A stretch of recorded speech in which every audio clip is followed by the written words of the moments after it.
हरियाणा की राजनीति में एक बार फिर गंभीर हलचल मच गई है। इस बार मुद्दा केवल राजनीतिक मतभेद तक सीमित नहीं है, बल्कि इसमें सीधे सीधे एक कुख्यात गैंगस्टर की एंट्री ने हालात और भी गंभीर बना दिए हैं। अखिल भारतीय बिश्नोई महासभा के प्रधान देवेंद्र बुड़िया के समर्थन में अब गैंगस्टर लॉरेंस बिश्नोई खुलकर सामने आ गया है।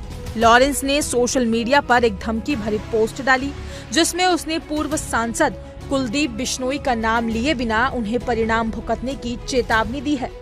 लॉरेंस ने लिखा है कि एक शख्स ने बिश्नोई महासभा को अपने चंगुल में फंसा रखा था और तानाशाह की तरह उसे चला रहा था। उसने दावा किया कि वो और उसके साथी ऐसे तानाशाह को खत्म करने के लिए किसी भी हद तक जा सकते हैं, क्योंकि उस व्यक्ति ने देवेंद्र बुड़िया के साथ बदतमीजी की थी।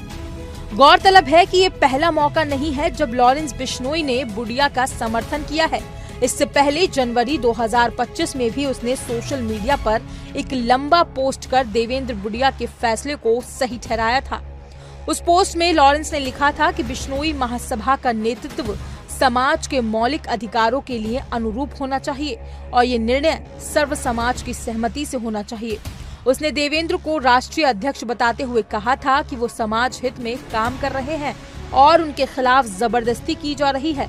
लॉरेंस ने ये भी आरोप लगाया था कि एक व्यक्ति ने देवेंद्र को अपने घर बुलाकर दबाव बनाने की कोशिश की और जब उन्होंने झुकने से इनकार कर दिया तो उनके खिलाफ षड्यंत्र रचा गया। इस पूरे विवाद की जड़ नवंबर 2024 में सामने आई, जब अखिल भारतीय बिश्नोई महासभा के प्रधान पद को लेकर विवाद शुरू हुआ।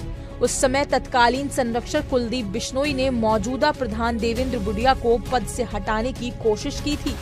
बुड़िया ने इस दबाव को मानने से इनकार कर दिया, जिसके बाद महासभा में चुनाव की घोषणा कर दी गई और कुलदीप बिश्नोई ने खुद को संरक्षण पद से हटा लिया। इस विवाद के बीच 24 जनवरी 2025 को देवेंद्र बुड़िया के खिलाफ आदमपुर में रेप का केस दर्ज हुआ।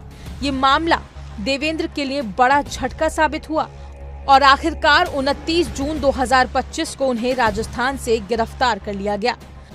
अब जबकि गैंगस्टर लॉरेंस बिश्नोई खुलकर इस मामले में सामने आ गया है, उसने सिर्फ देवेंद्र का समर्थन नहीं किया, बल्कि पूर्व सांसद कुलदीप बिश्नोई को अप्रत्यक्ष रूप से धमकाते हुए ये भी संकेत दिया कि वो किसी भी हद तक जाने को तैयार है। ये स्थिति न सिर्फ राजनीतिक गर्माहट को बढ़ा रही है, बल्कि हरियाणा की कानून व्यवस्था पर भी गंभीर सवाल खड़े कर रही है। एक कुख्यात अपराधी का राजनीतिक मामलों में इस तरह खुलकर दखल देना ये साफ दर्शाता है कि अपराध और राजनीति का गठजोड़ किस हद तक पहुंच चुका है। ये घटनाक्रम सिर्फ बिश्नोई समाज तक सीमित नहीं है, बल्कि इसके दूरगामी राजनीतिक और सामाजिक प्रभाव हो सकते हैं। लॉरेंस जैसे गैंगस्टर का खुलेआम किसी नेता को धमकी देना प्रशासन के लिए चेतावनी की तरह है।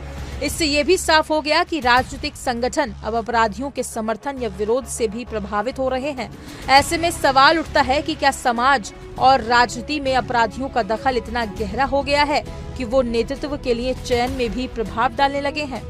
फिलहाल सबकी निगाहें इस बात पर टिकी हैं कि प्रशासन लॉरेंस बिश्नोई की धमकी को कितनी गंभीरता से लेता है। क्या इस पूरे विवाद की निष्पक्ष जांच होगी? क्या बिश्नोई महासभा की गरिमा और सामाजिक स्वरूप को बचाया जा सकेगा? और सबसे बड़ा सवाल, क्या राजनीति और अपराध के इस खतरनाक मिलन को रोका जा सकेगा? ये घटनाक्रम न सिर्फ हरियाणा बल्कि पूरे देश की राजनीति को सोचने पर मजबूर कर रहा है।